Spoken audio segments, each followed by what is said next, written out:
Look, this driver risks death to escape police. Does he survive? Brake check feels like he is telling the officer, "What's wrong, little man? Want to try that again?" Still shaken, the officer can only behave and follow behind him. He waits for a better chance.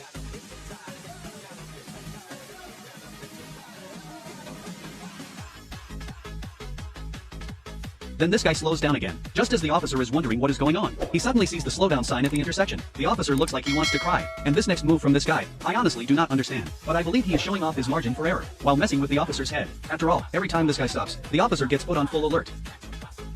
Once again, we see that familiar sign at the intersection. And once again, this guy's brake lights come on. Say what you want, but this guy's safety awareness deserves a perfect score. Seeing that he cannot handle this alone, the officer has to call for backup again. And right then, this guy suddenly turns left into a gas station. The officer hurries after him. He does not dare slack off for even a second. Just like that, two men and two vehicles keep circling around in there. One is planning his escape. The other is waiting for his partners to arrive. I have honestly never seen an officer look this powerless. It really makes you admit, a 6-star boss is not just good behind the wheel. His mental game is elite too. After circling the gas station for a full lap, this guy chooses to head back the way he came. But the second he starts moving, another squad car shows up head-on to help. Seeing a new officer join the game, this guy does not react at all. He keeps driving however he wants. At this point, almost 30 minutes have passed since the call came in. Instead, he stops again and again and again. Of course, it is that familiar sign again. To this guy, that thing works even better than a red light. The new teammate has been chasing for over 10 minutes and still does not dare get close. The officer really did not expect someone to be worse at this than him. With no other choice, the officer has to do it himself. He pulls back in behind this guy again. Now they are back downtown. Traffic ahead starts getting heavier. This guy slows down, and another teammate has already set up at the intersection up ahead. With this many NPCs around, they can do a great job hiding the officer in front.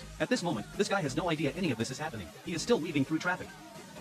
The officer up ahead has already thrown out the spike strip, just as he is about to adjust his position. This guy hits him with a fake move and smoothly dodges the spikes. For such a huge truck to move that clean, you have to admit he has skills. Seeing that even his last trick failed, the officer decides he has to step in himself.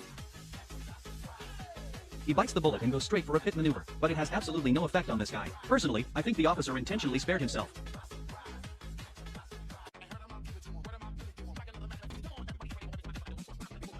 Seeing the officer close in again, this guy stops worrying about the NPCs. He floors it and squeezes through the gap. That move leaves the officer completely frozen. The NPCs up ahead quickly clear the road. The officer is suffering inside. So what now? Does he chase or not? With no other choice, the officer bites the bullet again and keeps chasing. The pickup this guy is driving is a Dodge Ram 3500. It can come with a 6.7-liter inline-six turbo diesel engine. It makes up to 390 horsepower. And during that short moment when the officer was hesitating back there, this guy's truck has already disappeared. Nobody expected that this guy, who had been driving slow the whole time, would suddenly unleash his speed at the perfect moment. With just one opening, he made the officers lose him completely. The strength of a 6-star boss really is terrifying. In the end, the officer chooses to spare himself and go home after work. Congratulations to this guy for earning his